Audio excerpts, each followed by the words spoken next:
आ गोटे नुआ भिडियो को देखूँ। आज आम स्टार्ट करवा जोटा कि प्रथम क्लास रोचे आपंकर फोर्थ सेम ओडिया ऑनर्स पिलांई महाजात्रा जोटा कि काव्य कविता अच्छे आपंकर कवितार महाजात्रा प्रथम यूनिट्रे अच्छे आपंकर।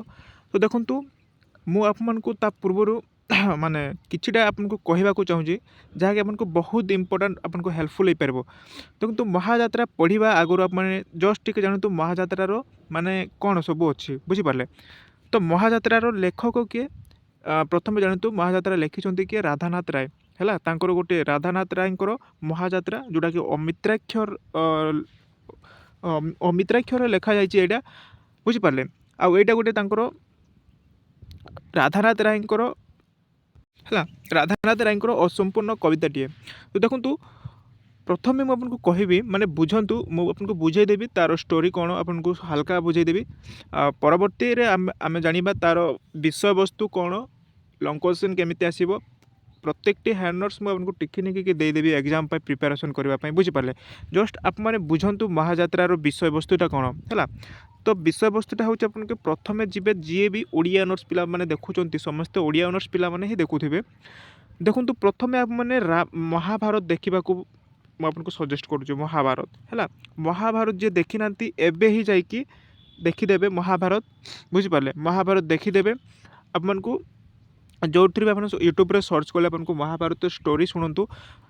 महाभारत जोटा महाजात्रार महाभारतर विषय वस्तु को लेकिन एठारे माने वर्णना करा आप जब महाभारत देखी ना देखीदे देखिले ही यही माने माने बुझीपारे ये बुझीपारे महाजात्रार विषय वस्तु कौन बुझीपारे। जो पांडव पंच पांडव कौरव मानकर युद्ध केमिति होइथिला से विषय ही एटारे वर्णना करा तेणुक मैंने निहाती मैं सजेस्ट करुच्चे जाकि माने महाभारत निहाती देखिए ओडिया ऑनर्स पिला माने हेकि भी आप जब एपर्यंत महाभारत स्टोरी जानी ना ताहले एबे ही देखी दिंतु बुझीपारे। तो सही विषय यहाँ लिखा जाए देखूँ।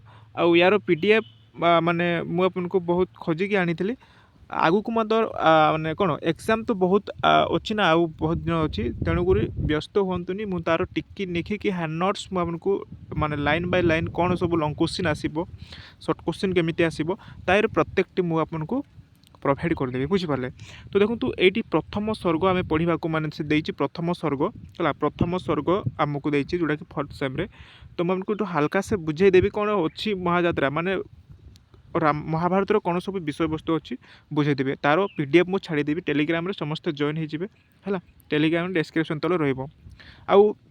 व्यस्त हूँ आपको प्रत्येकटी हैंड नोट सहित लंग क्वेश्चन प्रोवाइड करदेवी एग्जाम पर टेंशन किसी भी नियंतुनी है। एग्जाम पूर्वर ही मुझे हैंड नोट्स माने कौन long question shirt question discussion करके आपको देदेवी है। तो देखो पंकज बासिनी देव उत्कल भारती सारल कि कले कह कुरु चूड़ामणि। तो देखो शुणिले जेकाले वीर वार्ताहर मुखे प्रभासे जादवंकर ज्ञातिक्षकारी जादवंकर माने श्रीकृष्ण वंश हूँ जादव वंश बुझीपारे। तो एठारे कौन होना महाभारत माने जो माने युद्धटा होता माने जो कौन पंच पांडव सहित किए थे श्रीकृष्ण थे है। श्रीकृष्ण चाहूले जे माने कौन कौरव वंश को ध्वंस करने है ध्वंस करने से चाहूले कि माने से पंच पांडव सहित कौन थिले श्रीकृष्ण। तो से ही चाहूले माने वंश को ध्वंस करने। तो ध्वंस है जादवंकर ज्ञातिक्षकारी माने जादव वंश जोड़ा श्रीकृष्ण वंश क्षति होता।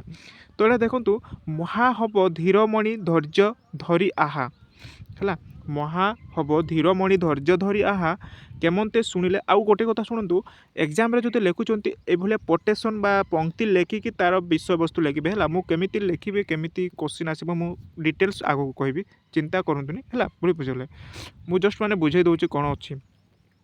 तो महाहब धीरमणि धैर्य धरी आहा केमते शुणिले से ही दारुण बारती बा बारता कि कले शुणिल चिर विपद बांधव यदुवंश अवतंश जादव पतिर है। तो देखो त्रिदिव प्रयाण वार्ता कह कृपा बही यदुवंश ध्वंस शुणी कुरु कुलमणि। तो देखो एठारे यदुवंशर ध्वंस होती जो भाव में माने युद्ध आरंभ होता बुझीपारे। आपको कहूँ से माने महाभारत देखिले आराम से बुझीपारे है। ତ ଏଠାରେ ଦେଖନ୍ତୁ ତାର ବିଷୟବସ୍ତୁ ମାନେ ଦେଇଛି, ଆପଣମାନେ ବୁଝିପାରିବେ। ଶାଲଦେବୀଙ୍କ ମନ୍ଦିରର ମହାନଦୀର ଅଦୂରବର୍ତ୍ତୀ ଝଙ୍କଡ଼ା ଗ୍ରାମରେ ଅବସ୍ଥିତ ହେଲା। ଓଡ଼ିଶାର ଏହି ଦେବୀ ବିଦ୍ୟାର ଅଧିଷ୍ଠାତ୍ରୀ ରୂପେ ପ୍ରତିଷ୍ଠିତ। ତ କୁରୁଚୂଡ଼ାମଣି ମାନେ ଯୁଧିଷ୍ଠର, କୁରୁଚୂଡ଼ାମଣି କହିଲେ ଯୁଧିଷ୍ଠର, ଯେଉଁଟାକି ପଞ୍ଚପାଣ୍ଡବଙ୍କର ହେଲା। ପଞ୍ଚପାଣ୍ଡବ ତାଙ୍କର ମାନେ ଯିଏ ବଡ଼ ଥିଲେ ଯୁଧିଷ୍ଠର ହେଲା ପାଣ୍ଡବଙ୍କ ମଧ୍ୟରେ।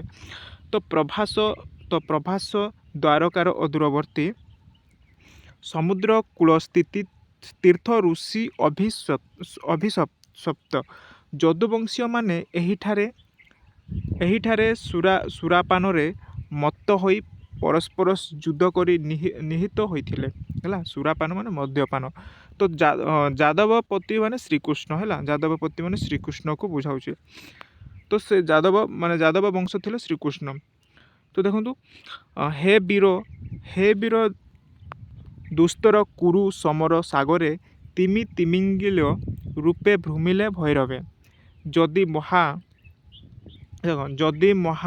ମହାରଥିପତି ଭୀମ୍ସ ଦ୍ରୋଣ ଆଦି। ଦେଖନ୍ତୁ ଏଠାରେ ଯେଉଁ କୁହାଯାଉଛି, ଯେଉଁ ମାନେ ମହାଭାରତର ଯେଉଁ ମହାଯୁଦ୍ଧ ଥିଲେ ଭୀମ୍ସ ହେଲା, ମହାଯୁଦ୍ଧ ତାଙ୍କ ଯେଉଁ ଭୀମ୍ସଟା ଥିଲେ, ଯେଉଁଟା ମାନେ ବିରୋଧ କରୁଥିଲେ ତାଙ୍କର ଅହଙ୍କାର ଯୋଗୁଁ, ମାନେ ଭାଇ ମାନଙ୍କ ମଧ୍ୟରେ ମାନେ ଯୁଦ୍ଧଟା କେମିତି ସୃଷ୍ଟି ହୋଇଥିଲା। ତ ଏଠାରେ କୁହାଯାଉଛି ମହାଯୁଦ୍ଧର ମାନେ କ'ଣ ଶକ୍ତିଶାଳୀ ଥିଲେ, ମହାନ ଶକ୍ତିଶାଳୀ ଥିଲେ ଭୀମ୍ସ ଏବଂ ଦ୍ରୋଣ ଆଦି। ଏମାନେ ଥିଲେ ଏଇ ମାନେ ମହାଯାତ୍ରାର ଶକ୍ତିଶାଳୀ ଯୁଦ୍ଧକାରୀ ମାନେ। ତ ଯେ ମହାପୁରୁଷ ନିଜ କୃପା ତରଣୀରେ ପାରି କଲେ ପାଣ୍ଡବଙ୍କୁ କର୍ଣ୍ଣଧାର ରୂପେ। ଚଲୁଥିଲେ ଅନୁକ୍ଷଣ। ଆପଣମାନେ ତ ମାନେ କ'ଣ ଥାର୍ଡ଼ ସେମିଷ୍ଟାରରେ ମଧ୍ୟ ପଢ଼ୁଥିଲେ, ଯେଉଁଟାକି ଆମର କ'ଣ ଦୁର୍ଯ୍ୟୋଧନଙ୍କ ରକ୍ତ ନଦୀର ସନ୍ତରଣ ମହାଭାରତ ବିଷୟରେ ଟିକେ ପଢ଼ିଥିବେ। ତ ଆରାମସେ ଟିକେ ବୁଝିପାରୁଥିବେ ଆପଣମାନେ ହେଲା। ତ ଦେଖନ୍ତୁ ଚଲୁଥିଲେ ଅନୁକ୍ଷଣ ଶ୍ରୀ କରେ ଯାଙ୍କର ନ୍ୟାୟ ବଳ ରୂପେ କୋଟି କୋଟି ପ୍ରାଣୀ। ତ ଗଲେ ମର୍ତ୍ତ୍ୟଧାମ ତେଜି ନିଜ ଧାମେ ସେହି କେଶବ କି ସୁଖେ ଆଉ ରହିବ ସାଗରେ। ସଂସାର ଲୀଳା ଖେଳା ସରିଲା ଆମ୍ବର। ଏଠାରେ କୁହାଯାଇଛି କି ଯେତେବେଳେ ମାନେ କୁରୁବଂଶର ଯେଉଁ ଧ୍ୱଂସ ହେଲା, ତ କୁହାଯାଇଛି ଯେ ସଂସାରରେ ରହିକି ଆଉ କ'ଣ ଲାଭ, ସରିଲା ଆମର କ'ଣ, ସରିଲା ଖେଳ ଲୀଳା ଆମର ସମସ୍ତ ସରିଯାଇଛି, ଶେଷ ହୋଇଯାଇଛି। ବୁଝିପାରିଲେ, ଏଠି ରହିକି ବି କିଛି ଲାଭ ନାହିଁ, ଏଭଳିଆ କଥା କୁହାଯାଇଛି। ସଂସାର ବିଷୟ ଜର୍ଜର ହୋଇ ସାରସ୍ୱତ ପାଶୋରିଣ ସାରିଲୁ ଆୟୁଷ। ଦୁଃଖମୟ ଭବ ସିନା ମହାସୁଖ ବୋଲି ବୋଲନ୍ତି ଜଗତେ ଯାକୁ ଜଡ଼ିତ ସେ ସଦା ହେଲା। ଯାକୁ ଜଡ଼ିତ ସେ ସଦା ମହାଦୁଃଖେ ଆଲୋକ ସେ ଜଡ଼ିତ ତମସେ। ହିତ ହେଲେ ସୁଯୋଧନ କୁରୁକ୍ଷେତ୍ର ରଣେ ହେଲା। କୁରୁକ୍ଷେତ୍ର ରଣେ ବା ଯୁଦ୍ଧ କ୍ଷେତ୍ରରେ ତ ଜୟୀ ହୋଇ ଆମ୍ବେ ତହି ହେଲୁ ଜୀବ ସ୍ତୁମ୍ନ। ତ ଏଠାରେ ଯେଉଁ କୁହାଯାଇଛି ଯୁଦ୍ଧର ଆରମ୍ଭ ମାନେ ଯେଉଁ କେମିତି ହୋଇଥିଲା, ମାନେ ଧ୍ୱଂସ କେମିତି ହୋଇଥିଲା, ସେ ବିଷୟରେ ଏଠାରେ ଟିକିନିକି କୁହାଯାଇଛି। ତ ଏଠି ଦେଖନ୍ତୁ ଭୀମ୍ସ ଦ୍ରୋଣ କର୍ଣ୍ଣ ଏମାନେ ଥିଲେ, ତାର କଥାବସ୍ତୁ ମାନେ ବୁଝନ୍ତୁ। ଭୀମ୍ସ ଦ୍ରୋଣ କର୍ଣ୍ଣ ପ୍ରଭୃତି ଦୁର୍ଯ୍ୟୋଧନଙ୍କ ପକ୍ଷରେ ପ୍ରଧାନ ଯୋଦ୍ଧା ଥିବାରୁ ରଣ ସମୁଦ୍ର ତିମିଙ୍ଗିଲ ରୂପେ ବର୍ଣ୍ଣିତ ହୋଇ ଅଛନ୍ତି ହେଲା। ଯେଉଁ ମାନେ କ'ଣ ଭୀମ୍ସ ଆଡ଼େ ଯେଉଁଟାକି ମହାବୀର ଭୀମ୍ସ ତାଙ୍କର କ'ଣ ଦ୍ରୋଣ କର୍ଣ୍ଣ ପ୍ରଭୃତି ଦୁର୍ଯ୍ୟୋଧନଙ୍କ ପକ୍ଷରେ ପ୍ରଧାନ ଯୋଦ୍ଧା ଥିବାରୁ କ'ଣ ରଣ ସମୁଦ୍ର ତିମିଙ୍ଗିଲ ରୂପରେ ବର୍ଣ୍ଣିତ ହୋଇଥିଲା। ତ ନ୍ୟାୟ ବଲ ଏଇଟା ଦେଖନ୍ତୁ ନ୍ୟାୟ ବଲ ଶତରଞ୍ଜ ଖେଳରେ ପୁତଳିକା ଦୁର୍ଯ୍ୟୋଧନ ହେଉଛି ମାନେ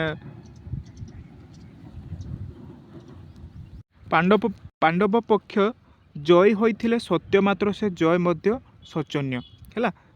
ତ ଦେଖନ୍ତୁ ପରବର୍ତ୍ତୀ ଅଛି, ଦେଖନ୍ତୁ ପ୍ରଥମ ସ୍ୱର୍ଗରେ ମାନେ ବହୁତ ଅଛି। ମୁଁ ଆପଣଙ୍କୁ ନେକ୍ସଟ କ୍ଲାସ୍ରେ ମାନେ କିଛି ନୁହଁ, ଆପଣଙ୍କୁ କେମିତି ଲେଖିବେ, ଲଙ୍ଗ କୋଶ୍ଚିନ୍ଟା କେମିତି ଆସିବ, ତାର ବିଷୟବସ୍ତୁ ମାନେ ଆପଣ ବୁଝିପାରିବେ। ମହାଭାରତର ମାନେ ବିଷୟବସ୍ତୁ ଦେଖିଦିଅନ୍ତୁ ହେଲା। ତ କିଛି ନାହିଁ, ମହାଭାରତର ବିଷୟବସ୍ତୁ ଦେଖିଦିଅନ୍ତୁ। ଏଠାରେ ପଙ୍କ୍ତି ପଢ଼ି ଆପଣ ମାନେ ବୋର୍ ହେଇଯିବେ। ତେଣୁକରି ମୁଁ ତାର ବିଷୟବସ୍ତୁ ଆଗକୁ ମାନେ କେମିତି ମାନେ ପଏଣ୍ଟ ଲେଖା ହେଉଛି, କେମିତି ପଙ୍କ୍ତି ଲେଖାଯିବ, ତାର ଗୋଟେ ଭିଡ଼ିଓ ନେଇକି ଆସିବି ହେଲା। ଏହାକୁ ଯଦି ପଢ଼ିବେ ତାହେଲେ ଏହାର PDF ମୁଁ ଛାଡ଼ିଦେବି ଆପଣମାନଙ୍କୁ, ବହୁତ ଗୁଡ଼ାଏ ଅଛି ବୁଝିପାରିଲେ। ତ ଏହାର PDF ଛାଡ଼ିଦେବି, ଆପଣମାନେ ଟେଲିଗ୍ରାମରେ ଜଏନ୍ ହେଇଯିବେ ସମସ୍ତେ ହେଲା। ତାର ହ୍ୟାଣ୍ଡ ନୋଟ୍ସ ମୁଁ ଆପଣଙ୍କୁ ପରୀକ୍ଷା ଆଗରୁ ହିଁ ତାର ହ୍ୟାଣ୍ଡ ନୋଟ୍ସ ମୁଁ ଲଙ୍ଗ୍ କ୍ୱେଶ୍ଚନ୍ ଛାଡ଼ିଦେବି, ବ୍ୟସ୍ତ ହୁଅନ୍ତୁନି। ବୁଝିପାରିଲେ? ତ ଏଇଠି ଭିଡ଼ିଓକୁ ମୁଁ ରଖୁଛି। ଧନ୍ୟବାଦ।